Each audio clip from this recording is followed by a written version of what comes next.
welcome back to our new episode of Go Global Podcast Season 4. As everybody can see from the previous Go Global Podcast from Season 1, Season 2, Season 3, and Season 4, I am still hosting for all the podcasts. And I take a great pleasure in presenting this podcast where I will meet all the experts of the educator at Go Global School. And also, this podcast session allow me and everybody understand from the educator of our school who teach from early year foundation stage up to key stage. And also today we engaging with teacher Wendy Scott, or our new preschool teacher in foreign language program. Yeah. So warm welcome to our teacher Wendy Scott. Thank you so much for inviting me to this podcast. Thank you, teacher. How are you? I'm doing fantastic. Thank you for asking. Yeah. Yeah, I'm very happy to be here, and I hope that we will have some fun while we are learning together. Yeah. Well, before our conversation start, can you please introduce yourself a little bit more to our audience to get to know you a bit more, please? Yeah. Terrific. I'm Wendy Scott, born in Stellenbosch, which is a beautiful town in Cape Town in the Western Cape of South Africa. And I arrived in Siem Reap on the 24th of June, 2025, and fell madly in love with the community and the people. And I personally believe that Cambodians are the most friendliest people in the whole world. And that specific detail made me, Wendy Scott, decide this is where I want to be. I want to live in Siem Reap. So my background in education goes back a few years, where I have been working with autism kids between the age of 3 years up to 12 years. And as a tutor, I felt extremely inspired to further my education. And I've decided to come and do education here at Go Global School in Siem Reap. I'm so proud of inviting you for being my speaker today. Seeing you every day, just a teacher, but today I'm so excited. Wonderful. Thank you so much for coming. Excellent. Right, I know you are a new teacher for preschool class, right? That teaching kids from 3 to 4 years old. So I can see everybody very nice. They are lovely in classroom, well behavior. So I just want to know, how do you structure your weekly program that include all the students in your separate classes for both day at Go Global School? Because I know you work for full day, right? From morning until afternoon. So you have 2 classes, morning and afternoon. Yes. Yeah, just want to know, how do you structure your weekly program for? All right. So there is a program that I follow. However, in order to structure it, you also need to know who are the kids in your class. So the first couple of weeks after I started working at Go Global School, I made so many notes on all the students, what they do, what is great, who gets upset quickly. And all those notes I kind of compiled into my document. And I realized that I need to use that information to take me to the next step. And that is implementing the work and play and learning environment, but also honoring the students that are actually learning. So for them, it's important to know that when they come to school, there's structure, there's discipline, there is playful time, there's enjoyment, there's fun, and of course there's food as well. The kids love the food. But for me to implement the structure and the discipline, as well as all the playful and the joyfulness, I need to know my students. So the first 2 months, just to conclude, I did so much work to get to know my students. And now, if I may say, Mukia, yes, I know my students, all 30 of them, within the first 2 months. I know them by name and I know their personalities. So I'm very proud of that. Yeah, thank you. Since this is the first level, like a preschooler or beginner for all of those kids, I just want to know what kind of strategy that you and your staff, your TA, help you for the emotional student well-being in classroom. Because I know all the kids come from different home, different culture, different discipline. So yeah, what kind of the strategy that you and your staff use to support these students in their All right, emotional well-being? that's a very good question.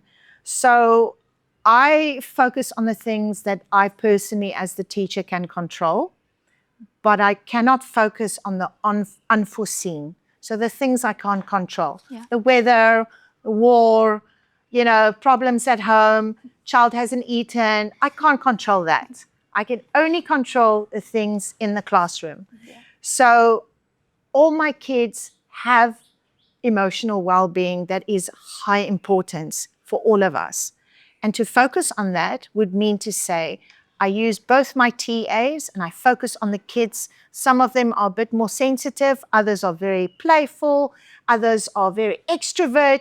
And if you know which students are the strong ones and the beefy ones and which are the more gentle ones, you kind of place them together when you have indoor as well as outdoor activities so that you can build on their strengths. Right. And that is very essential in classroom environments. But how will you, as the pre-primary teacher, contribute in this process? To give them a safe environment. And that would mean safety is when they come to school, there's a set program and a set sort of structure that we follow. And when children feel safe and they feel happy, they kind of blossom. Yeah. So if I can create that setting for them every single day, and I come to school as well, joyful, happy, enjoying my day, my energy is good, my feelings about being in school is great. The kids see it, they experience it, and they want to also feel happy.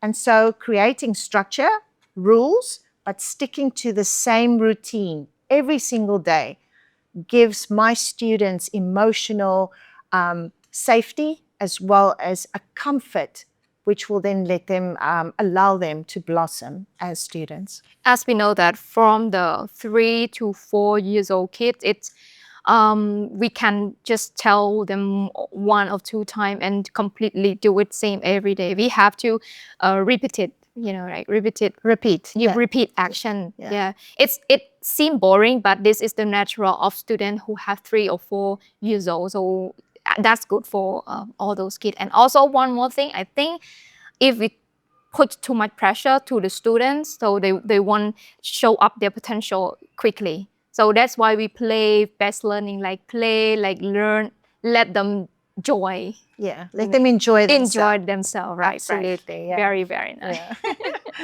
And then, let's move to another question. I want to know, how do you foresee influence you and your teaching assistant hope to have on their futures? On the children's futures? Yep. I think if you, to answer you correctly would be to say, in my opinion, as a teacher with my 2 TAs, as a team, so all 3 of us, we focus on the happiness of every single student. So when they come to class, we see if they are happy or sad, and we try and encourage them to be with the team or with all the students. And when you do that, when you give them a good personal attention and you show interest in that specific child, well, there's 30 of them, but I mean, you show interest. You also allow that kid to feel, I feel so comfortable being in class today. I am going to learn, And if they are unhappy or sad, then they don't want to learn. They just want to sit there and cry. And we don't want that. We want them to blossom. We want them to stand out. We want them to achieve, we want them to learn a new language. But in order to do that, our team, myself and my team, we focus on every single kid, keeping them happy. And that's difficult. I can tell you that. By keeping all those students be happy, I want you to share with us how you and your staff create like a positive and healthy routine in preschool class. Yes, those exact words. This routine, it's positive, it's healthy, but it is structured. So every morning we do the same thing: singing, enjoyment, dance, and play.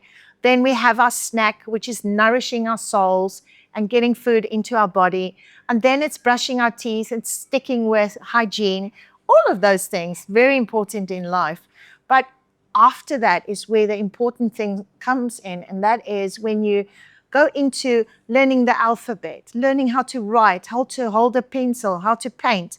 And my team is beautiful. They are such wonderful Cambodian assistants, and they help me to get every student to take them from level where they are now to higher grounds. But in order to do that, we inspire our students. We inspire them to be happy and to flourish. Preschool is rather challenging. It is, yeah. All right. So apart from these, what else will you be introducing for the preschooler? It's baby steps. So when we teach our preschoolers, we take very small steps to teach them little bit at a time. We increase that. We increase it as the months progress to not put too much pressure on every single young student that they feel they have to learn everything right now, today.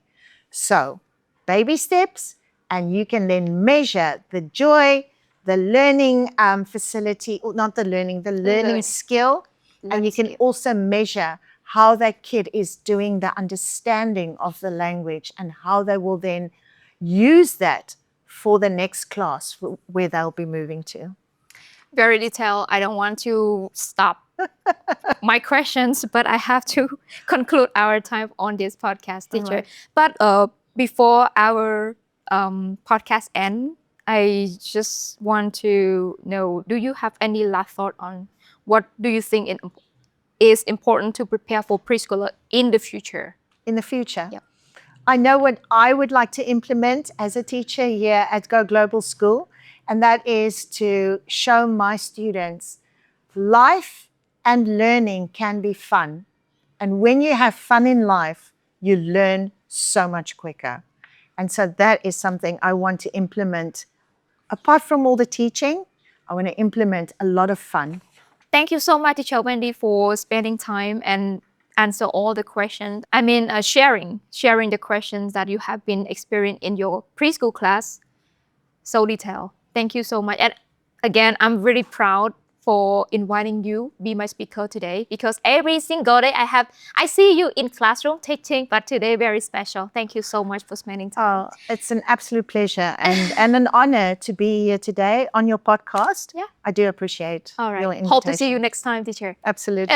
Thank you. All right. Thank you so much, everybody. So today, our podcast today have to be end. Thank you very much for watching our video from the beginning until end. I hope to see you in the next episode. So right now, Teacher Wendy Scott and me, thank you and goodbye. Bye.